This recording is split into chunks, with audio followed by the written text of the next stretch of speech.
За затворените врати на петиот конгрес на ДУИ, Али Ахмети доби нов мандат, но многу влијателни и познати членови на партијата добија елегантен излез од партиските тела, како Централното председателство и Советот на партијата. Над 60 до вчерашни членови на овие тела, како поранешниот технички премиер и парламентарен спикер Талат Џафери, пратениците Бленин Беџети и Садула Дурако, екс-градоначалникот на Кичево Фатмир Дехари, Ејуп Рустеми и Назим Буши, останаа без функции. Во врвот остануваат главно исти ликови. Прв подпредседател е Бујар Османи, а Арба Радеми е нов генерален секретар. Партијата ќе има и две жени подпредседателки. Чистка и метла на Ахмети, коментира политичкиот аналитичар Джелал Незири. Сепак генерално станува збор за една чистка, за една метла остана на Ахмети, метла која ги остави без функции многу значени фигури внатре во ДУИ. И мислам дека тоа позитивно ќе се одрази кај нивното членство или кај нивните подржувачи кои беа пасивизирани во изминатиот период.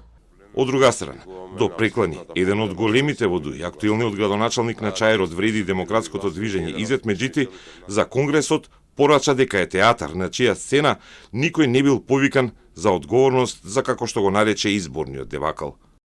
Наместо идеи, Конгресот театар понуди памфлети со главни теми за да го прикрие неуспехот, но уште полошо да избегне дискусија за суштинското прашање, кој е одговорен за поразот на изборите.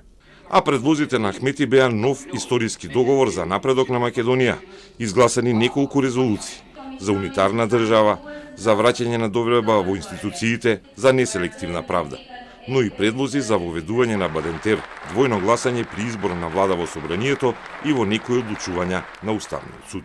Избор на влада по Бадентеров принцип, мислам дека тоа е еден вид обврска и сега, зашто вие можете да составите влада без Бадентерово мнозинство, но потоа не можете околу 40% од законите да ги поминете, како што е случај со актуелната влада. Значи, нема да отстапува од унитарниот карактер на државата, нема да предложи федерализација или други порадикални политики, но ќе се држи на таа траекторија од 2002 година, значи од рамковниот договор па ќе продолжи понатаму.